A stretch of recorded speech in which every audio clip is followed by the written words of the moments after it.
I feel crazy and it's too much, cause it's too much because I'm ultrawhelmed. But maybe if it's too much, then it's too much to do all by myself.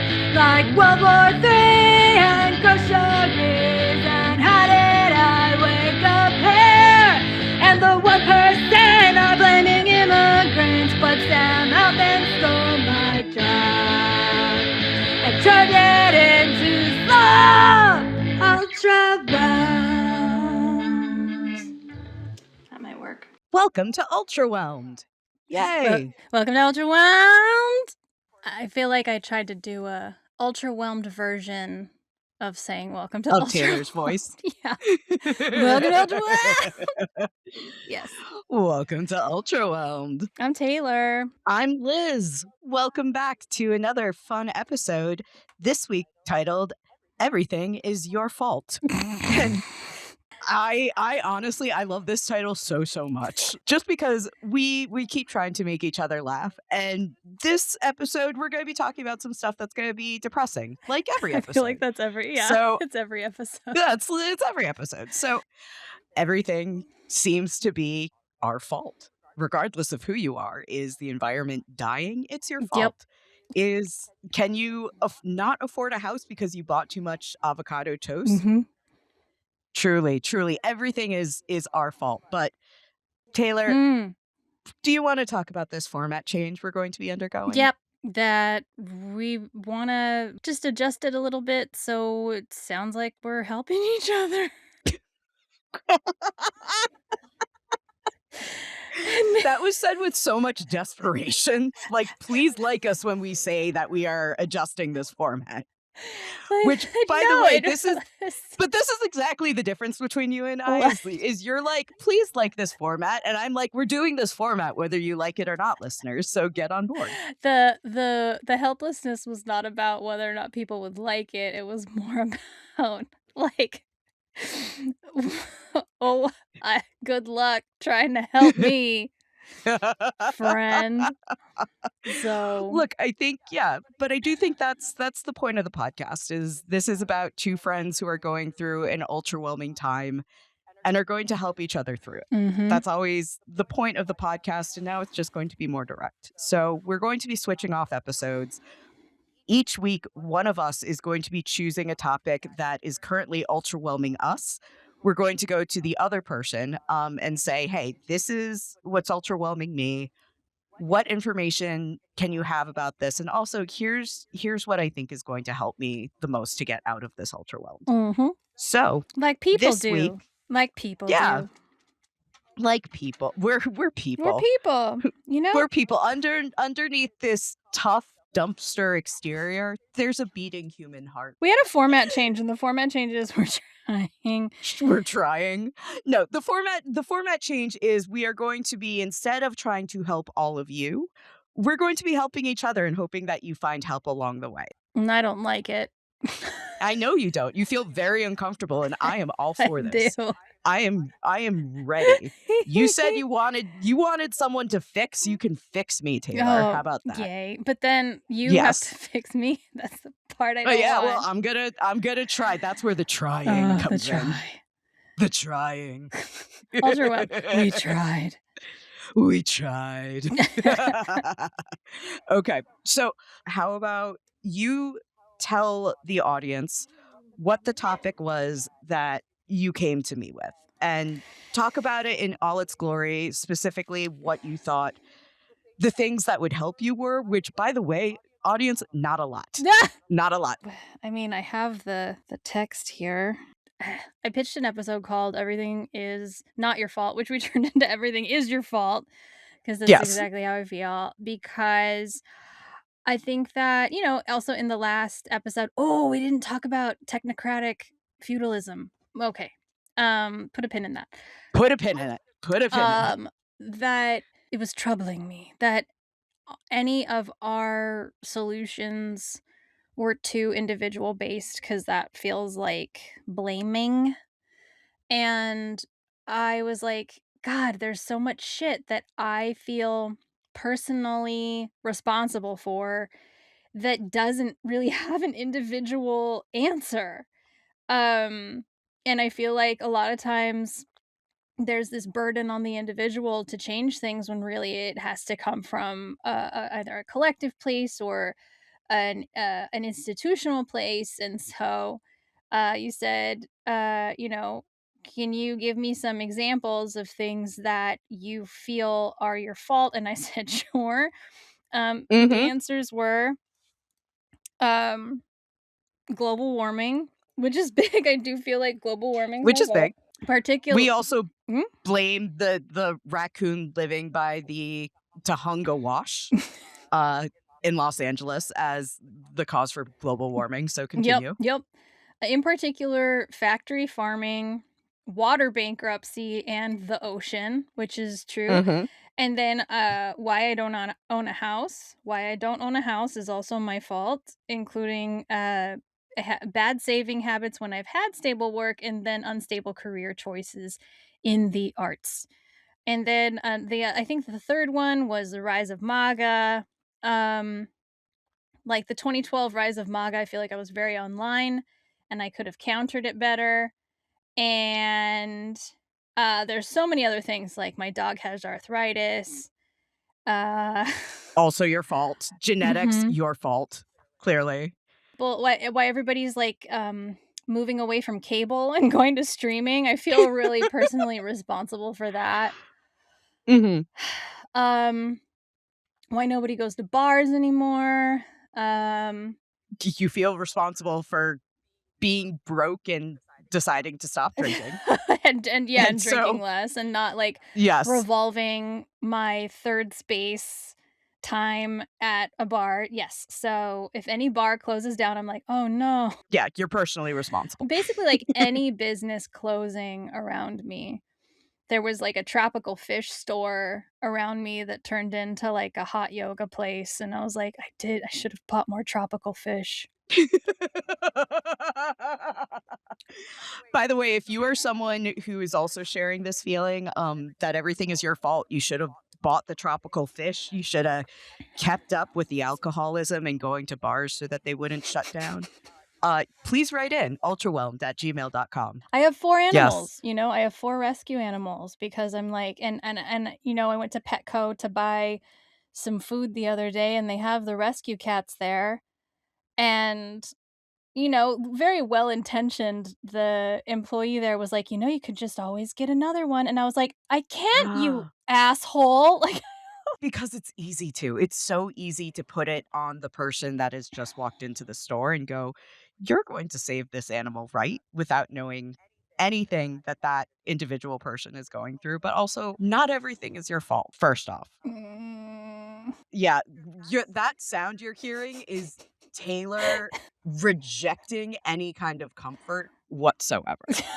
Um, you're going to be hearing that sound quite often throughout this I episode. don't want comfort, I only want to irritate Information. you. I wanna irritate Yes. you and push you away, and I also Mhm. need information because information has no soul. Exactly. So, the first thing that I am going to say, to you, Taylor, is everything feels like your fault because it was made to feel like your fault. That is the design of several different elements that are going on. I am not going to be addressing your actual concerns. I'm not going to tell you why global warming is your fault. I'm not going to tell you why the bars going out of business is your Oh, I fault. You forgot know that's about your that. fault. You know why that's your fault. I don't drink enough. Because I know there's a codependent element to this, the control thing, like, something needs me in order to function. Yeah. There's other stuff that's, like, institutional and things like that, but I do wanna acknowledge that part of it. Yeah, and that's actually something that we are going to dive into as well, just Ooh. to reassure you. Oh, Um, frick yeah. yeah, Fix so I me. there we're gonna hit this from all angles. So Oh, no. Taylor, you have told me what is ultrawhelming you. As your friend, I have done research touching on several of the components um, that have contributed to you feeling like everything is your fault. And to be clear, I also go through this. There is a there's a real term for what we're feeling. It's called hyper-responsibility. What Whoa. hyper-responsibility is the feeling of taking on responsibility for every downfall, whether it is your fault or not. There's a big difference between hyper responsibility and accountability. And what you and I tend to experience Mhm. is hyper responsibility, where we take on all of the blame and all of the responsibility for problem solving onto our shoulders when that is an impossible task to accomplish. With all of that said, the things that I do Mhm. want to touch on, one of the requests you did make was help understanding how all of these corporations began putting the onus on the individual. In your opinion, it started with BP and the sham that is recycling. Yeah. You're not wrong. You're not wrong.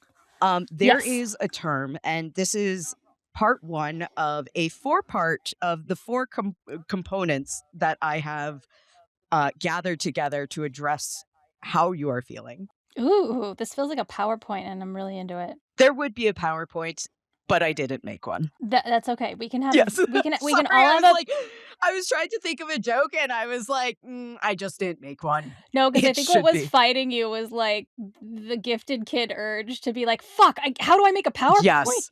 How do I make a PowerPoint within the next 5 seconds? No, we're gonna make a PowerPoint in our minds. Yes. I'm building everyone who's listening, please build a PowerPoint in your mind right Close your now. If eyes you're if you watching, can. yes. If you're watching on YouTube, well, watch us. Watch Watch us, but close your eyes. Yes. But watch And us. imagine opening a PowerPoint presentation. You get to the first Ooh. slide and the Ooh. words magically dissolve onto the screen. Ooh, and maybe you're taking notes. And Oh, maybe you're you're taking notes, on the and maybe the font PowerPoint. is in a really cool, goofy, offbeat font So you know in that you don't different have colors. to take notes because Exactly. Because it's a fun this is a presentation. fun PowerPoint. The first words that dissolve onto that screen, deflection marketing. Whoa. Basically, deflection marketing is exactly what it sounds like. It is marketing that takes a problem, deflects the issue, and puts the responsibility and accountability onto the individual. So I took this from the Whole Whale website. Whole Whale is a marketing and analytics agency for nonprofits.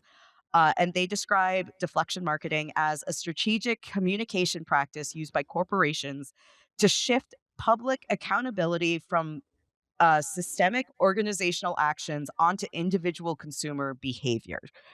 By redirecting scrutiny, deflection marketing avoids regulatory consequences and deeper structural change while often presenting a false sense of consumer empowerment or moral agency.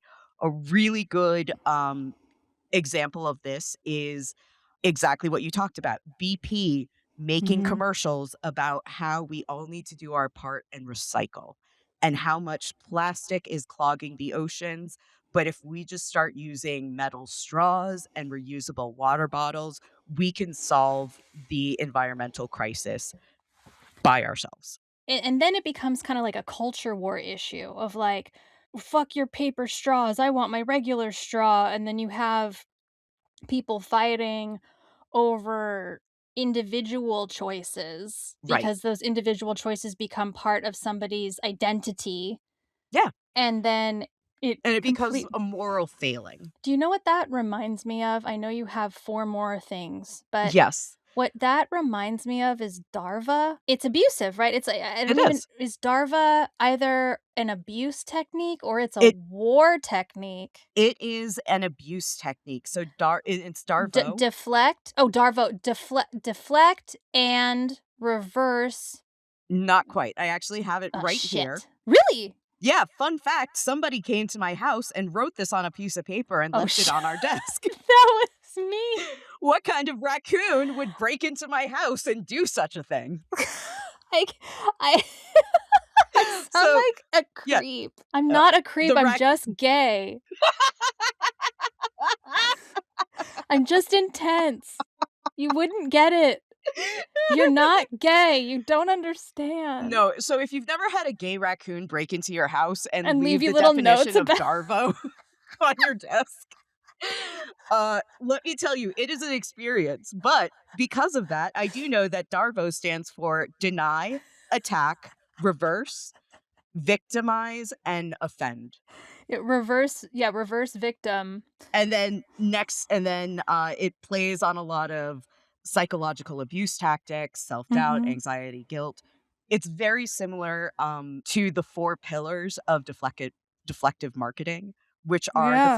the first pillar is freedom framing, emphasizing individual choice to resist regulation. Basically saying Wow. all of this all of this pollution is within your control That's to resist. exactly what I was gonna talk about next is, like, it Yeah. really butts up against rule number 1 of marketing, which Right. is to project that the individual is empowered to make their own educated, choice.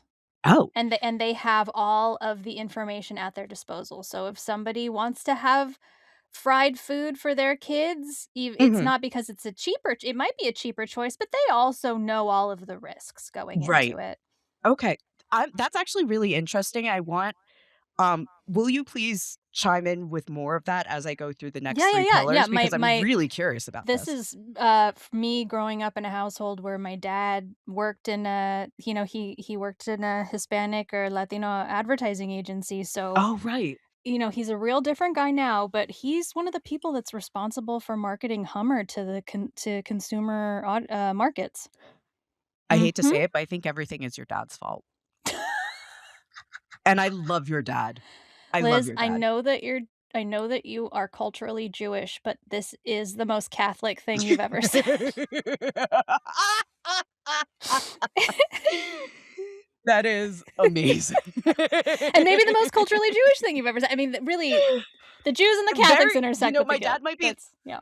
Yeah, my dad might be listening to this Yeah. going like, "Actually, that's the most Jewish thing I've ever heard her I caught say." myself. I'm I so caught proud of myself. her. No, funny enough, my mom's probably might be listening to this going, "That's the most, Taiwanese thing I've Yeah. ever heard her The say." guilt. Um, Blame and guilt is universal. It's the We language can we all w speak. just to go into it, the first one was freedom framing, the second one is guilt watching, leveraging guilt and moral responsibility to shift the blame from the corporations onto the As a consumers. form of freedom. Yeah. Exactly. Well, no, this is the second pillar, so this Oh, is sorry, just sorry. called guilt washing. No, it's fine. They're guilt washing their product in a way that convinces you Mhm. to buy it or to go along with it because they've made you believe that the moral responsibility Mhm. is yours and the guilt Mhm. should be yours because you are the one contributing to this problem while they are constantly withholding their own part Yeah. in the issue. So the big thing would be, "Hey, BP, how much oil do you actually spill into the ocean every year that you hide or you minimize or you pay off news stations to not report on?" As opposed to BP saying, "Oh my god, how much oil are we spilling into the oceans every year? How do we actually stop that from happening?" Yeah, or just the BP being like, yeah, recycling doesn't, work Right. as well that as you think it does or at all." Yeah. We're now going to invest in ways to actually recycle plastics and actually invest in research that could help us breaking down plastics so that they're not here tens of thousands of years from now and that we need to clean the microplastics out of the oceans. Did you hear about crabs? Did you hear about crabs? We're not talking about crabs today, No, come Taylor. on. That We're not talking about they're synthesizing the microplastics into nanoplastics. the crabs are? Oh, I thought you were going to talk about how everybody is turning into crabs. And I was like, No, we're not going down this tangent I right have now. more than one crab fact. That is amazing that you have more than one crab fact, but also crabs are going to save us, it sounds like, from Yep, yep, plastics. yep. It gets complicated, but the Yeah. crabs, they're doing things with So are the the mushrooms. plastics. And the So are the mushrooms, by the way, Oh. which is really, really great. And unfortunately, these companies are not investing in that sort of research. No, they really Um, should. they should. The third pillar of defective marketing is greenwashing. So performative Yes. sustainability to be associated with greener brands. That's, slapping on labels that say green or ethical or now with less plastic. And probably, like, maybe you could also include under the umbrella of greenwashing, like, "We're just here to help." Like, "We're here Exactly. to help the community." I'm thinking of these meta commercials about data centers that are like, "We're here to help the small community Right. by giving them money with these data centers and Yeah. nothing else. Nope, it's just money and no hidden anything." Yeah. I think another example that the Tom's phenomenon. Buy a pair of shoes, you're purchasing one Do you for know Tom's fired me? no idea why the company or were you Yeah. working at a store? I was working at a store, but it was a coffee shop within the shoe shop. Okay, why did they fire you? Was this in Venice, by the way? It sounds like a Yeah. Venice thing. Yeah. Yes. Because I was like, "Hold on a second. I think that this business practice is actually bad." And I Yes. just started telling the customers about it. They were like, "We'll give a pair of shoes to another to somebody in need for any pair of shoes that you buy." But it's like the people that they're giving it to, like, they have shoes. Yeah. They have shoes in their community, and I was like, "I think this is all for tax write-offs. Anyway, here's your latte." And Yeah. the Well, management that's didn't like exactly what that. I was going to say, is that the people who were getting the shoes weren't benefiting from the shoes, and they're not good shoes. They break down very quickly. They have no arch support. They smell. They smell, they end up in landfills. And so ultimately this quote unquote very good thing ended up being incredibly environmentally harmful. Mhm. Um, it also leads me to Wow. yeah, it Is also Tom leads still in business? probably we should check that out. Yeah, we should. We should go back to my old stomping grounds. We should instead of going onto Google right now, let's just go to Venice and check out to see if that Tom's in particular is still in business. I'm actually I know before how to break in. I know how to break into I the alley. I'm so glad that you're just a little raccoon and not a real human that could get arrested for stuff like this. Nope, nope, not me. So Tom still has a website. Okay, good So for at the very them. least, they still have an online presence. Oh, and then here's the other component to Tom's. If you were an employee and you worked there a year, then they were like, then you get to go to one of our places of shoe interest or whatever around the world and visit people. And I saw the pictures. I was like, so like a mission trip? It honestly was my first foray into, like, Maha, you Yeah. know? It felt very Yeah. Maha before I understood what Maha was, because this was, Maha like, 10 was. years ago. It was like, "No, no, no, we go there, and we help people, and I met the cutest little boy there," and, just all that the anecdotes that somebody on a mission trip would give, and I was like, "Whoa, this is really fucked up," and then they fired me. I kinda wanted to go, because free travel, Yeah, exactly. but I couldn't. You couldn't stop telling those customers what a bad decision they were making buying Yeah. these Tom shoes. I'll tell you what, I got a lot of free shoes and they did not last. Yeah. But then, like, Toms became this symbol if you wore them, especially, like, if you wore the most uncomfortable shoes, the ones that looked like, I'm a peasant, but I paid $60 for these." Yeah. You know the ones I'm talking about? Yeah. The ones that were the stinkiest, Yes. because you weren't supposed to, it was de rigueur to not wear them with socks. Like, those, that was a statement. It was Yeah. saying something about your choices. Back, I wanna say maybe like a decade ago, the outfit for the most progressive people were a hoodie, a Tesla, and a pair of Toms. Oh my god, you're so right. Yeah, that was Now the uniform. now that's And like now look at it. villain Exactly. wear. Well, Wow. that actually leads me into I'm gonna jump into that Please. part, Yeah. right after I tell you the last, pillar of deflective marketing, because it actually does tie into marketing. Mhm. So the last, pillar of deflective marketing is science washing, and this is when companies Mm. fund biased research from reputable institutions to support a claim. a really good example of science washing that has nothing to do with environmentalism, but strictly with consumerism.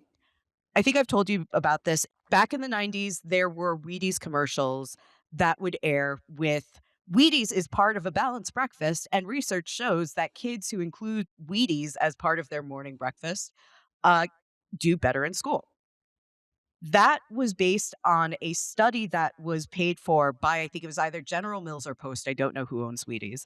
Um, but what it was discovered over a decade later was those claims that having Wheaties as part of your balanced breakfast means that kids are smarter and they can go to school and they do so well.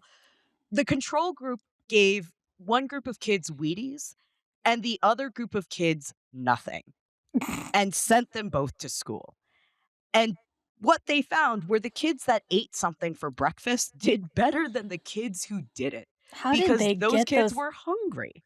I have questions. I have Yeah. notes. But that's a really good example of science washing. That's using science Wow. to back up a claim to convince consumers that your product is reputable and is beneficial. And meanwhile, it's actually the result of some really biased researching. I can't imagine doing worse in school unless I was starving. And so if you're sending kids to school and they're starving, like, yeah, they're going to do worse than if they're eating a bowl of Wheaties. And I really believed that as a kid, and we didn't have a budget for we Yeah. didn't have a lot of money growing up, and so I remember one time we got to eat Wheaties. I don't know if it was at somebody else's house or something, and I was like, "Oh, yes!" Yeah. Like, this is serious breakfast. Yes. Yes, but also that it wasn't just Wheaties. So I don't know, you and I are a touch too young to remember this, but the curing salts in bacon and cured meats that would turn Oh. like corned cabbage and bacon pink were found to that process was found to develop Carcinogen? carcinogen. Yeah. Mhm.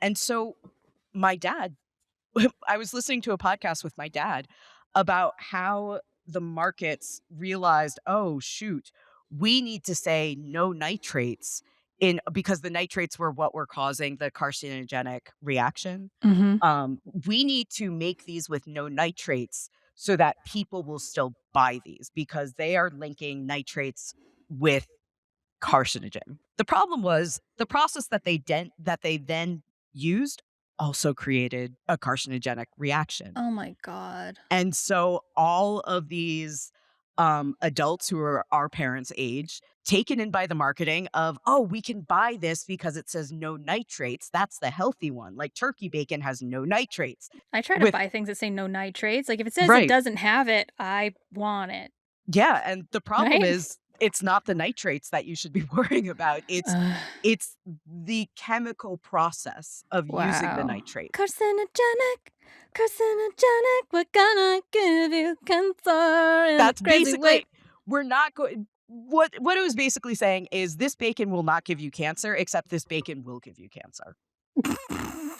So, Taylor, Hmm. all of those are 4 pillars of marketing. Wow. Yeah. As you can see, marketing is used to make us want things. It's used to make us think that we will be complete if we have this brand new toaster, or if we have this fancy new car, or if we sign up for this dating service because we're going to find the love of our life, which is all we need to feel like a whole human being, or a whole dumpster, or a whole raccoon. We might think that this is recent. I know you brought up that you felt BP and recycling was when all of this manipulation started to take place. Mhm. It actually dates all the way back to the 1920s. Yeah, I believe it. That's when Yeah. they were putting, like, glass in tacos or whatever. Ex- And cocaine and Yeah, Coca-Cola and Cola. Yeah. Well, when so did Upton Sinclair write The Jungle? the jungle. What about it? Mhm. I'm just wondering when he wrote it, 'cause I feel Oh, like that's The Jungle came out in 1906. I'm sorry, okay. go on. So yeah.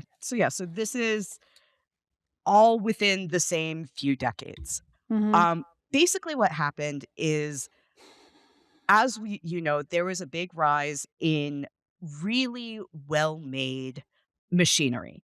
So appliances, cars, all of that. When you think about the 1920s, you think about these long-lasting appliances that required a repairman rather than buying a whole new appliance. Oh, yeah. Unfortunately, so the fun fact about this, I'm going to actually pause and take us back a step. That sort of attitude actually came from 16th can be traced back to 18th century England. It was cemented by the Industrial Revolution. Prior to the Industrial Revolution, one of the beliefs that was held worldwide about the economy was that the world's wealth remained constant and a state could only increase its wealth at the expense of another state. That was one of the big reasons, one of the driving factors behind colonization was the idea that the only way that a country could increase its wealth is by acquiring other countries and taking their resources. Cool, The cool. thing was, the Industrial Revolution turned all of that on its head because it showed that we could craft something that would actually bring in revenue. And all of a sudden, people were proposing different ideas of what the economy could be, and that's when modern capitalism really took hold. Mhm. So, the Industrial Revolution gave birth to this pride in craftsmanship, and especially in the 1920s, here in America, it was the first time that marketing was being paired with psychology in order to encourage people to buy things. Then the economy collapsed and we have what's called the Great Depression. During Mhm. this time, people are no longer buying inventory. No one's Yep. buying your vacuum cleaners. They also don't need to Because because they the have a vacuum good clean they one. have a good one. They're not breaking down. So you as a vacuum cleaning businessman or business person um, have a surplus of stock and no way to move it. So on the other side of the Great Depression, marketing started to be used to encourage people to buy one offs, temporary things, things that all of a sudden we were looking at mass marketing, mass media, mass entertainment. And this was the first time that any outside influence had competed with family or religion or Mhm. schools or peers as sources of value. Suddenly, there was a new voice in town telling you what you should be doing. And marketing at this time, also coupled with new psychological discoveries, that were used to convince Americans not only to buy, but that quick fixes were much better than the old ways. I think that this is really smack dab in Edward Bernays' territory. Tell me more about I don't know a lot about Edward Bernays. Please tell me. Edward Bernays, Mhm. he was considered the founding father of modern PR and marketing, and he was Sigmund Freud's nephew. Oh. So this idea of buying things you don't need but catch you on a psychological gut level, Yeah. that was primarily him. He probably learned a lot from his uncle about how the human mind works, and, I believe it was Edward Bernays that was recruited by some of these companies when they said, "Hey, we need to move this inventory. Mhm. How do Yeah. we make people buy things they don't need?" And he was like, "Well, you make them feel like everything is their fault and that the vacuum cleaner will fix it." Sort of advertising becomes real dangerous with the rise of neoliberal capitalism in the 1980s. Neoliberal capitalism is specifically defined as a form of capitalism where the market is seen as the primary organizer of social and economic life. Um, but it also really emphasizes policies such as eliminating price controls, deregulating capital markets, lowering trade barriers, and reducing, especially through privatization and austerity, state and government influences in the economy. So basically, this is exactly the sort of free reign that companies then use to shove more and more of this deflective marketing down the throats of consumers. All of this is to say, those are only 2 reasons why you feel this is your fault. So we've got 2 more. I'm gonna go through them. This next one, number 3, is near and dear to my heart as a New Mm. Englander, because I am very familiar with Puritan culture. It's a really, especially back in the 1600s, this is a really nasty religion, in my opinion. It's a Um, cult. it's a yeah. So I just want to read you something that I pulled from an article, and all of this will be in the script notes. Sorry, in the show notes. But basically, what this says is to understand the Puritans and the nature of their society is necessary to grab some of the theological principles of Calvinism. John Calvin adhered to a dualistic either or logic and believed that every person was born sinful and depraved since they had inherited original sin from Adam and Eve.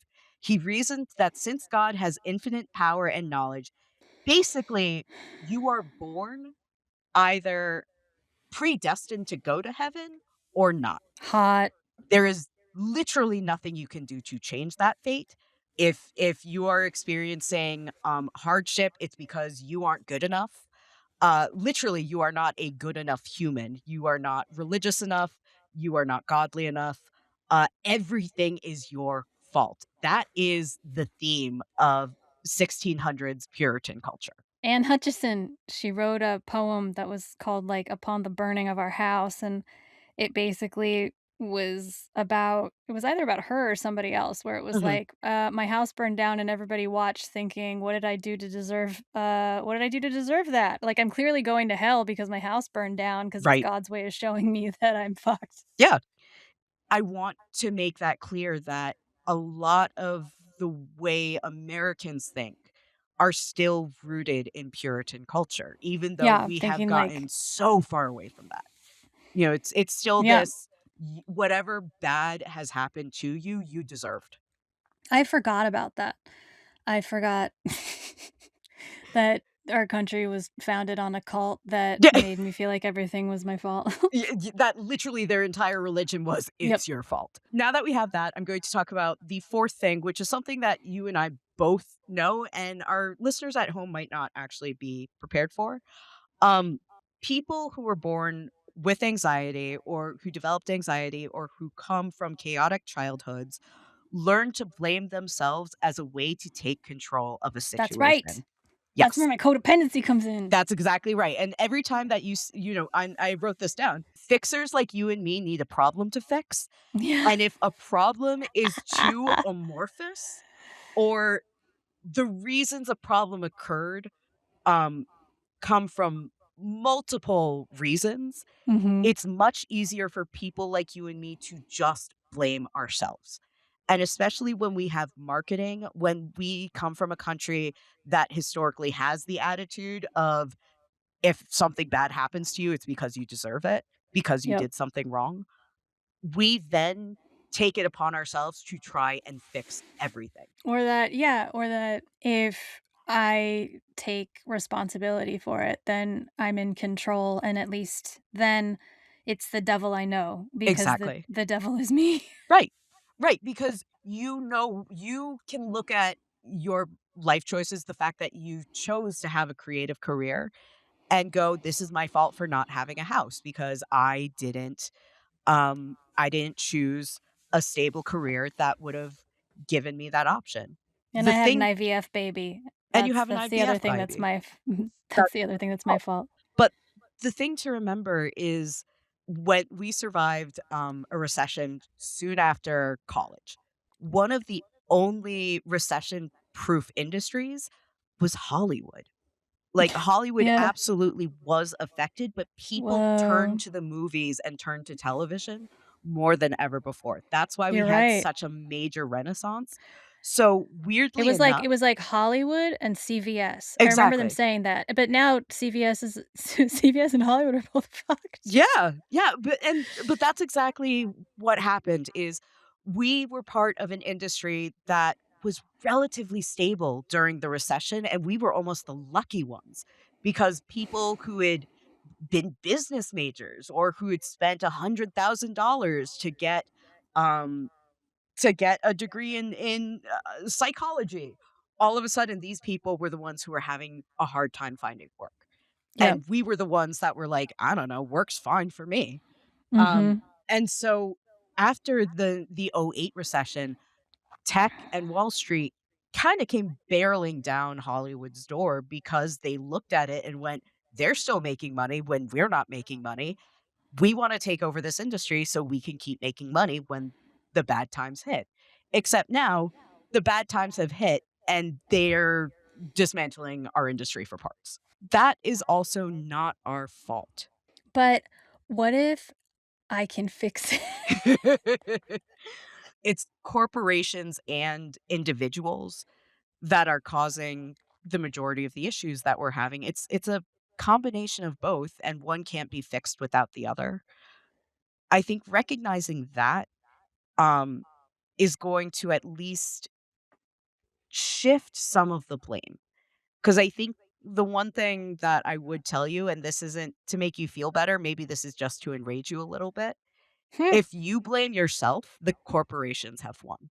Yeah, I like that the solution to the problem is has different language. Yeah. So, the language of culpability or whatever, like the language of blaming yourself for everything, feels like it has a very specific tone. If things aren't solved immediately, then it's your fault.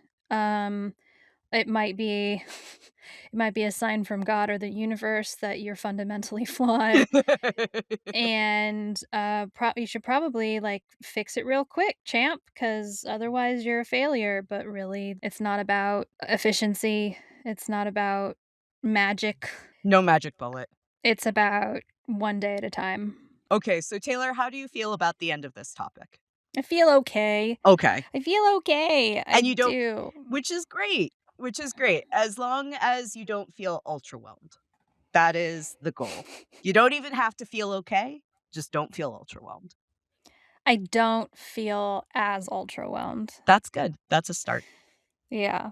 I Okay. feel no, but I do feel like I have, future anxiety about the future because I'm imagining myself asking you that question after it's my responsibility to drive the episode about something that's ultra-whelming you, and I can Yes. absolutely imagine you going, "Taylor, you made me more ultra." What is something that made you happy this week? We'll Oh end my on this god. note. Um, somebody had mistaken Gypsy Rose Blanchard for Ruth Bader Ginsburg, and that made me laugh. That's amazing. Um, was it a crab fact? Was it I'm trying to remember what was the thing. There were a couple of things that made me happy. Oh, Mhm. I saw this, photo carousel of, like, deep sea slugs, Ooh. and they all look like they're high as balls. Like, they're all neon colors with, like, fuzzy little feelers, and they're like, "Hi, guy." That's They just look amazing. like they just look like they're all stuck in a K-hole. Um Samurai warriors may have been 30 to 50% female? Oh, that's cool. I I'm didn't gonna know look that. that up. I don't know, I'm I'm gonna gonna go look look that up. that It up. look yeah, Yeah, if I'm you're gonna go gonna look look that up it up. after. Yeah, Yeah. go check that So out. oh, I'm also reading this book about, tuberculosis called Everything is Tuberculosis. You have not stopped talking about this book in It's weeks. just nice to think about other things besides, like, the algorithm, like, shoving shit down your throat and just be Yeah. like, "Hey, think about, vaccine availability in overdeveloped nations." I'm like, "I will, guy, thank Yeah. you." Yeah, do that. Do that instead. How about you? Ooh, for me, I first off, Matcha ate all of the peppers I've been growing in my garden, and Oh it my was god. the cutest thing. He loves peppers. Aw. He loves peppers. He gets so excited. I don't think he's never had a pepper fresh off the plant. Mm. So he went absolutely nuts, and he just sat there, like, nom nom nomming these peppers all day, and it was just so cute. And I loved watching it. And I think what else? Oh, there's a wonderful show that I'm obsessed with called School Spirits.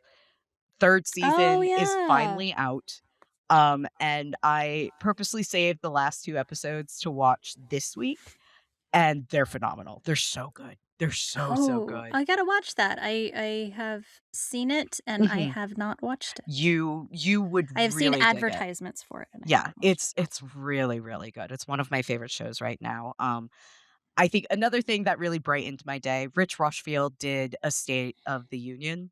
He's Mhm. been doing these every year, and I am lukewarm on Rich Rushfield, but Mhm. he did this state of address, um, and you can read it on the Ankler Substack, I believe, basically talking about Hollywood is dead, long live Hollywood.